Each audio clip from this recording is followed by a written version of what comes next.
우리는 모두 단 한 번밖에 없는 인생을 살아가는 사람들입니다. 그래서 우리는 한순간도 인생을 낭비할 수 없기에 모든 사람들이 어떻게든지 다른 사람들보다도 빨리 가기 위해서, 먼저 가기 위해서, 그것이 성공이라고 생각하면서 열심히 살아갑니다. 그리고 남들보다 조금 뒤처졌다라고 생각하면 그것 때문에 낙심하고 좌절하는 것이 우리 인생입니다. 오늘 말씀에 보면은, 오늘 말씀에 등장하는 사람은 무려 38년 동안 병상에 누워 있었던 병자입니다. 예수님께서는 그를 일으키시고 고치시는 놀라운 기적을 행하셨습니다. 여러분, 38년이라는 그 시간은 근 40년에 가까운 시간입니다. 그가 만약에 10대에 그 병에 걸렸다라면 지금의 나이는 50대일 겁니다. 만약에 20대에 그가 병에 걸렸다라면 지금 나이는 60대가 될 겁니다. 청춘 전체를, 그 인생의 그 가장 중요한 시간들을 그 사람은 병상에서 누워서 소비해버린 것 같습니다. 예수님께서 그 병자를 고치시고 그에게 말씀하시는 것이, 야, 너가 오랜 시간, 참 시간을 많이 낭비했으니까 열심히 남들보다 앞서가기 위해서 열심히 그렇게 살아야지, 그렇게 격려하고 말씀하지 않습니다.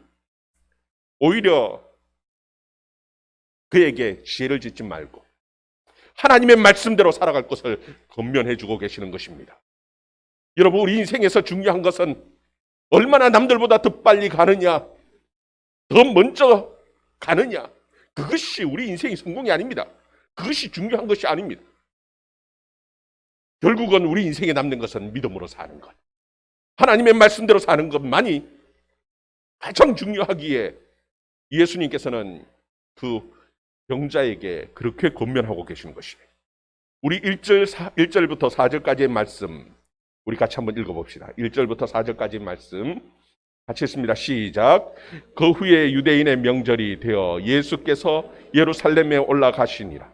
예루살렘에 있는 양문 곁에 히브리 말로 베데스다 하는 못이 있는데 거기 행각 5이 있고 그 안에 많은 병자, 맹인, 다리 저는 사람, 혈기 마른 사람들이 누워 물이 움직임을 기다리니 이는 천사가 가끔 못에 내려가 물을 움직이게 하는데 움직인 후에 먼저 들어가는 자는 어떤 병에 걸렸든지 낫게 되며.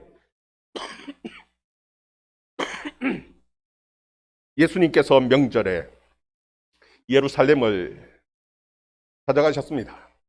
그리고 예수님께서 들어가시는데 예루살렘 성에 문이 많은데 그 가운데서도 특별히 양문이라는 곳으로 들어가십니다. 양문 곁에는 큰 못이 하나 있습니다. 그 못에 또 행각이 5개 있었다고 하고, 그리고 그 행각에는 여러 수많은 병자들이 거기에 모여 있었습니다. 그 못 이름을 히브리 말로 베데스다라 그렇게 말한다고 성경 기록하고 있습니다. 여러분, 이 베데스다라는 말은 베드와 에시다 하는 말의 이 합성어입니다. 베드는 집입니다. 그리고 에시다 하는 말은 샘이 솟아난다, 그런 뜻입니다. 다시 말하면 샘 솟는, 그 샘이 있는 샘 곁에 집이라는 그런 뜻입니다. 그런데 이 샘 솟는 이 못이 지속적으로 샘이 퐁퐁퐁 올라오는 것이 아니라 가끔씩 샘이 솟아 올라오는 것 같습니다. 그래서 그것 때문에 그곳에 여러 가지 미신적인 말들이 생겨나기 시작한 겁니다. 계속적으로 솟아 올라왔으면은, 그래서 계속적으로 물이 움직였으면은 그런 믿음이 없었을 건데 가끔씩 물이 움직이고 물이 솟아나니까 천사가 내려와서 한 번씩 그 물을 움직인다라고 사람들은 믿기 시작했고, 그리고 천사가 와서 그 못을 움직일 때에 가장 먼저 들어가는 사람이 어떤 병이든지 낫는다 하는 그런 미신적인 믿음이 생기게 되어진 겁니다. 여러분, 사람들은 희망이 없는 것보다 희망이 있는 것을 좋아합니다. 사람이 희망이 없으면 살아갈 수가 없습니다. 그것이 비록 헛된 잘못된 희망이라 한다 할지라도 사람들은 희망 없이 사는 것보다 희망을 가지고 살아가는 것을 원합니다. 그래서 사람들은 그 물이 움직일 때 들어가면 나올 수 있을 것이라는 그 막연한 그 희망 속에 사람들이 몰려들기 시작했고, 그곳에는 오랜 병자들, 다리 저는 사람들, 혈기 마른 사람들, 온갖 병자들이 거기에 다 모여들어 있는 거예요. 그곳에 예수님께서 찾아가시고 한 사람을 만나셨습니다. 그 사람은 딱 봐도 오랫동안 병상에 있었던 사람입니다. 누가 봐도 제 생각에는 아마 그곳에서 가장 오래 있었던 사람이 아닐까. 성경은 38년 된 병자다. 오랫동안 거기에 터줏대감처럼 자리 잡고 있었던 사람이었던 것 같습니다. 예수님께서 그 38년 동안 병자된 그 사람을 만나 주셨어요. 우리 5절 6절 말씀 같이 한번 읽어봅시다. 5절 6절 말씀 같이 읽습니다. 시작. 거기 38해 된 병자가 있더라. 예수께서 그 누운 것을 보시고 병이 벌써 오래된 줄을 아시고 이르시되 내가 낫고자 하느냐. 아멘. 예수님께서는 그 38년 된 병자에게 물으십니다. 너가 낫기를 원하느냐? 정말 너가 낫기를 희망하느냐? 정말 너가 나을 수 있다라는 큰 믿음을 가지고 있느냐? 여러분, 그러면은 그의 대답은 예, 나는 나을 수 있습니다. 나는 나을 수 있다고 믿습니다. 나는 그런 희망을 가지고 살아갑니다. 그와 같은 대답을 해야지 정상일 것 같습니다. 그런데 이 병자의 말은 너무나 엉뚱한 말을 합니다. 그 대답이 무엇이냐 하면은 7절 말씀에 보면은 병자가 대답하되 주여 물이 움직일 때에 나를 못에 넣어준 사람이 없어. 내가 가는 동안에 다른 사람이 먼저 내려가나이다. 지금 내가 나을 수 있다 없다. 예수님께서는 그것을 물으시는데 거기에 대한 대답을 해야 되는데 오히려 뭐라고 얘기하느냐 하면은 다른 사람을 원망하고 다른 사람을 비난하는 그 말을 하고 있는 겁니다. 지금 내가 이곳에 얼마나 오랫동안 자리 잡고 있었는데 벌써 내가 들어가도 내가 벌써 들어갔어야 하는데 속된 말로 이 싸가지 없는 것들이 나를 제켜놓고 새치기 하고 자기들이 먼저 들어가. 내가 먼저 들어가야 되는데 다들 사람들이 나를 무시하고 이것들이 내가 여기 얼마나 오랫동안 자리 잡고 있어. 먼저 들어가서 자기가 도저히 나올 수 없다는. 여러분, 이것이 인간들의 모습입니다. 2000년 전 예수님이 그 사실은 그때의 사람들의 모습뿐만이 아니라 오늘 이 시대를 살아가고 있는 우리의 모습도 또한 이러하다라는 겁니다. 여러분, 사람들은 도저히 가능성 없는 헛된 희망이라도 그 헛된 희망을 붙잡고 살아가기를 원합니다. 그래서 보면은 전혀 말이 안 되는 것 같은데도 그걸 붙들고 믿고 의지하려고 해요. 근데 막상 그 가운데 희망이 있냐? 그렇게 해서 그 희망하는 것이 원하는 것이 이루어지냐라고 물으면요 똑같은 말들을 합니다. 다 다른 사람들 때문에.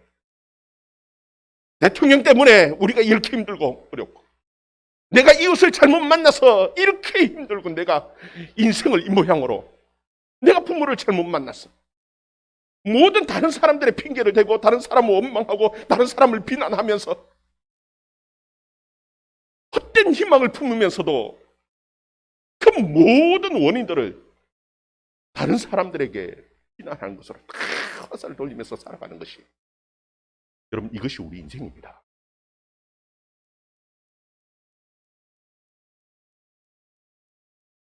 정말 우리 인생에 필요한 것은 그런 헛된 희망이 아닙니다. 그런 거짓된 희망이 아닙니다. 우리에게 필요한 것은 살아계신 능력의 하나님의 말씀입니다. 예수님께서는 그 하나님의 말씀을 주시고 계시는 것입니다. 우리 8절 말씀 같이 한번 읽어봅시다. 8절 말씀 같이 읽습니다. 시작. 예수께서 이르시되 일어나 내 자리를 들고 걸어가라 하시니라. 예수님께서 그에게 주시는 말씀은 능력의 말씀입니다. 그를 살리고 일으킬 수 있는 그 능력의 말씀, 일어나 걸어가라라는 겁니다. 여러분, 예수님께서 그 병자를 일으키기 위해서 붙들고 애를 쓰고 들어 일으키려고 몸부림치면서 그렇게 해서 일으키는 거 아닙니다. 말씀입니다. 하나님의 말씀, 그 말씀만 있으면은 그 말씀 믿고 일어나면 되는 겁니다. 이미 하나님의 말씀에는 능력이 있기 때문에 일어나라는 말씀 듣고 일어나면 되는 겁니다. 우리 인생에게 필요한 것은 다른 것이 아닙니다. 다른 거짓된 희망의 말들이 아닙니다. 살아있는 능력의 말씀, 하나님의 말씀, 우리 인생에 필요한 것입니다. 예수님께서는 내 자리를 들고 걸어가라라고 말씀하십니다. 여러분, 이 내 자리를 들고 걸어가라라는 것은 이제는 너 자리, 거기에 자리 잡고 자리 맞고 앉아있을 그런 이유가 이제 없어졌다라는 겁니다. 더 이상 거기에 자리 잡는다고 이건 내 자리야, 내가 이제 먼저 들어가야 돼, 이제 그렇게 헛된 희망 속에서 그렇게 살아가지 말라라는 겁니다. 그래서 예수님께서는 이제는 그 자리를 치워버려, 내 자리를 들고 이제는 가버려. 여러분, 우리에게 필요한 것은 헛된 희망이 아닙니다. 그리고 남들을 원망하고 비난해야 할 그런 우리의 삶이 아닙니다. 하나님께서 우리에게 원하시는 것은 하나님의 말씀 듣고 그 말씀 붙들고 믿음으로 일어나고 믿음으로 새로운 삶을 살으라고 우리에게 권면하고 계시는 것이. 9절 말씀에 보면은 그 사람이 곧 나아서 자리를 들고 걸어가니라. 이 날은 안식일이니라. 이 하나님의 말씀, 그 말씀이 능력이 있기에 그 38년 동안 한 번도 제대로 일어나 본 적이 없는 그 사람을 일으켜 세웠습니다. 그리고 그 자리를 들고 가게 만드는 그 놀라운 역사를 만들어요. 여러분, 하나님의 말씀 붙들고 믿음으로 살 수 있기를 바랍니다. 그런데 우리가 생각할 때에 이제 38년 된 병자가 그 누웠던 병이 이제 나아서 일어나게 되었으면 모든 것이 다 해결되어졌네, 이제는 그런 새로운 인생을 살 수 있을 거라고 우리는 생각합니다. 그런데 육신이 나았다고 해서 그가 새로운 사람이 되었고 새로운 삶을 살아갈 수 있는 것이 아닙니다.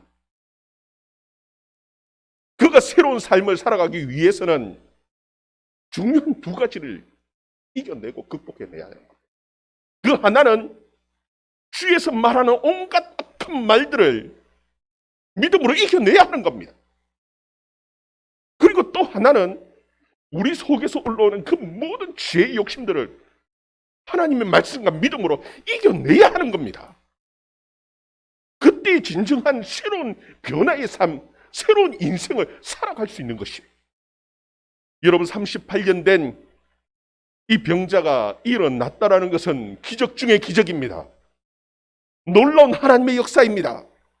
주위의 모든 사람들이 축하해주고 정말 하나님께 함께 영광을 돌리고 감사해야 될 그와 같은 놀라운 사건입니다.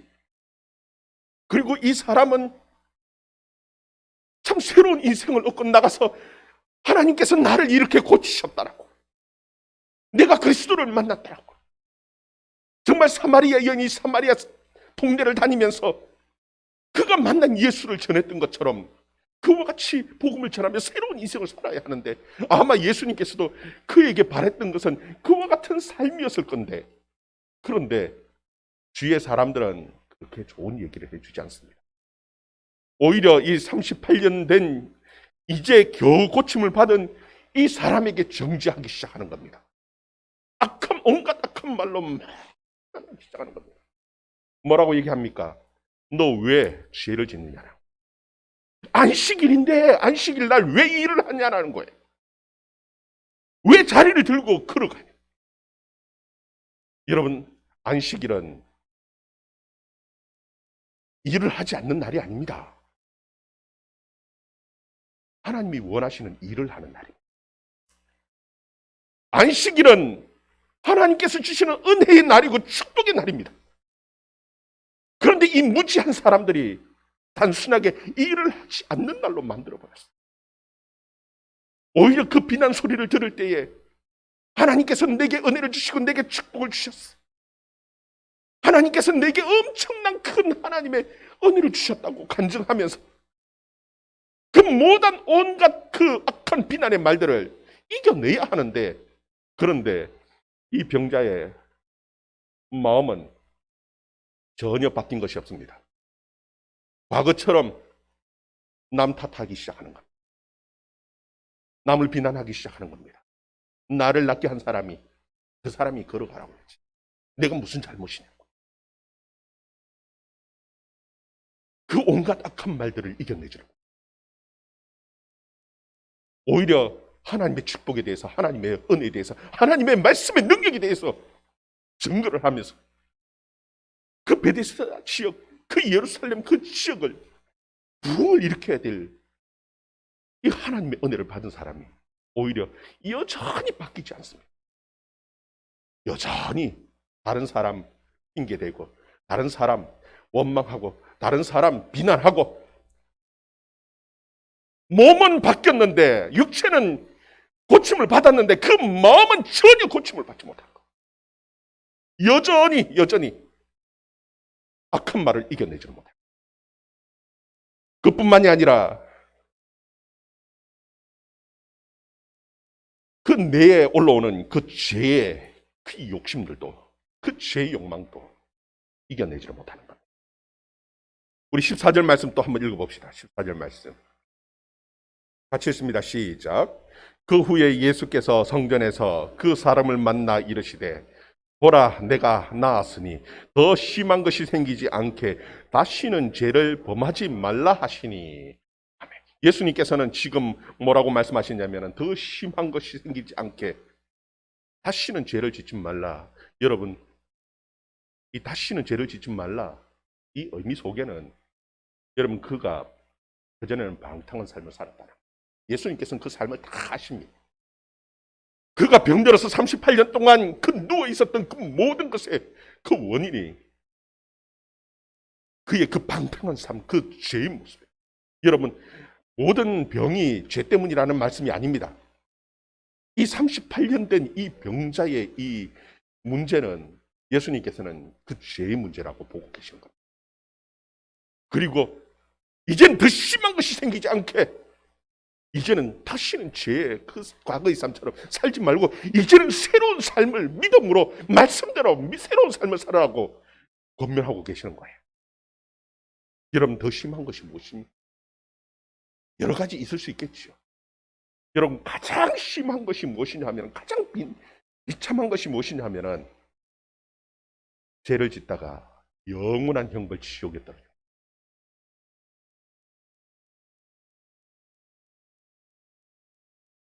그런데 이 사람은